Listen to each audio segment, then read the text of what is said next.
Welcome to College Prep Confidential, empowering your student with the elite tools they need to get accepted to their dream university. Discover test-taking blueprints from Ivy League professionals, financial aid secrets to get more money for school, and mindset tips for a better college future. Now please welcome your host, Don Sevcik.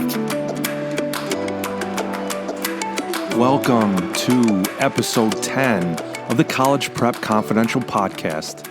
And this week, I'm going to give you a little tip called Don't Apply to College Until You Jot Down These 3 letters. In my office, I'm surrounded by books. They dominate the room. But on the wall, you'll find a lone 3x5 index card on the wall. I also carry a duplicate 3x5 index card in my pocket. On both cards, at the top, is a 3-letter word. And I'll tell you what it has on it in a moment. But first, where did I get the idea from and the reason for doing this?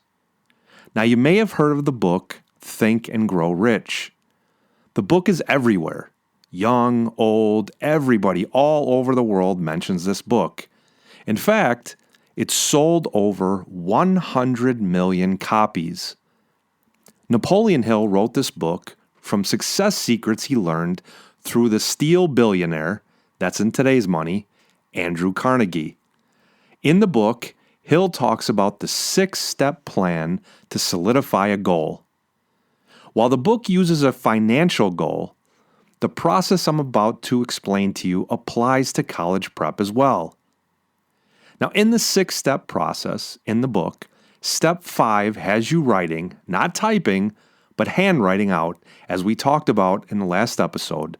Handwrite out your goal on a 3x5 index card.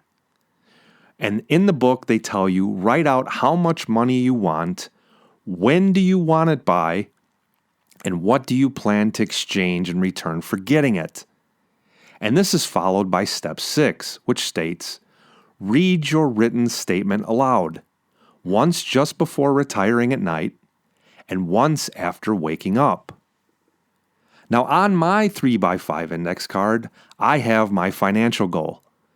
But I took Napoleon Hill's exercise a step further. Above the dollar amount on the index card, I wrote a 3-letter word. This 3-letter word cuts through and clarifies my purpose for getting to this goal. And I'll get to the 3-letter word in a moment. But first, let's discuss the reason I recommend writing it on an index card. The index card plays an important role in your college prep journey. And like all powerful concepts, it has deep historical roots. You see, the monks of medieval times employed a hands-on system for marking a manuscript's key words. They would use a symbol showing a finger pointing to the term. Which finger, you ask? The index finger. The word index traces its roots to Latin and the concept of informer or pointer. Your life, like a book, has a table of contents. And one of the big chapters during your journey on this floating space rock is going to college. And your college journey needs an index pointer or a purpose. And the 3-letter pointer is the same word you'll find at the top of my index card. Why? My index card has a big Y followed by a question mark at the top. And this is followed by my reasons for going after my goal. You see, in any goal-setting environment, whether it's financial, life, or college prep, once you've got your why, the what, how, where, when, and who gets much easier to fill in. And this is the exercise I'd like you to do when you hear this episode. Whether you're a parent of a college-bound student or a college-bound student, this goal will transform your life. So what I want you to do is get a blank 3x5 index card, and on it at the top, write the word why. And followed by, on the next line, am I going to college? So it's why am I going to college? Now, the answer you write after this question becomes your map to chart your course. If you ask people why they went or should go to college, you'll get a few answers.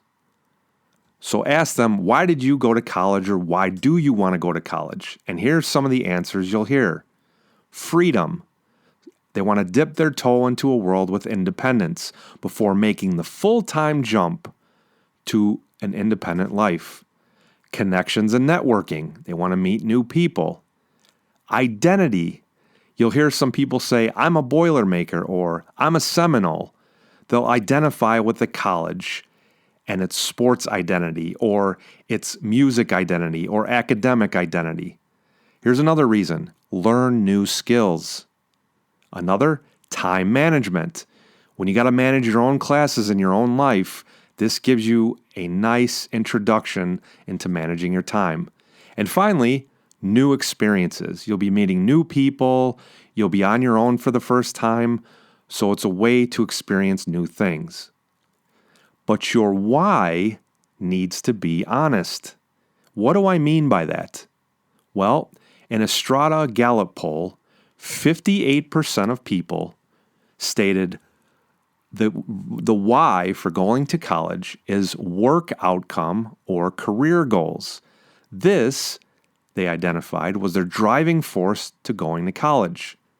And what about postgraduates? Not surprisingly, even more Americans, 72% by the way, with postgraduate education experiences identify career goals as their top motivation for going to college. But let's dig a little deeper. When we, or you, or the 72% of Americans who took the survey use the words career, job, or opportunity, what they and we really mean is money, cash, shekels, Benjamins, dough, moolah, cheddar, loot, aka money. The big reason for going to college for most people is money or financial opportunity. So when you hear or tell yourself silly reasons to go to college, please be reminded of the famous quote by John Pierpont Morgan, aka the J.P. Morgan of J.P. Morgan Chase, who once said, "A man always has two reasons for what he does, a good one and the real one." When you ask why, you embrace Richard Feynman's idea on the first principle. Now, Feynman said the first principle is that you must not fool yourself, and you are the easiest person to fool. Once you have your overarching why, then you work backwards to define the steps you need to get to college. In fact, there's a neat little trick to dig down deep to get to the bottom of any real reason why. It's called the 5 whys. And here's a college prep example for you. Question: why am I studying for this ACT and SAT exam? Answer: to get better grades. Second why: why do I want to get better grades on this exam? Answer: so I rank higher above other students. Third why: why do I want to rank higher above other students? Answer: better chance for financial aid and scholarships. Why number 4: why do you want financial aid and scholarships? Answer: so I can have a better chance at getting into a good college.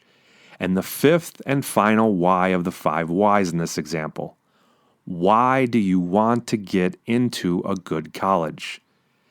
Answer: so I can get a great job and make money. And it's this 3-letter word on a plain index card, why, which will drive you forward. During the grueling study sessions, during the tedious financial aid applications process, during the endless college visits, The process drains you of energy. And without your why, motivation slips through your fingers like a fistful of sand. Like Nietzsche said, he who has a why to live, and in this case to go to college, can bear almost any how. Your why, written down on a 3x5 index card, gets carried around with you. When you change clothes, the index card gets removed and viewed. Twice a day, when you read the card aloud, your index card gets viewed. When you pack your things to go somewhere, chances are the index card gets viewed. The physical act of writing out your why on that little index card and holding it and reading the card throughout the day, combined with the repetition of seeing it each and every day, rewires your brain. And you'll never achieve this by typing up notes in a document on your computer.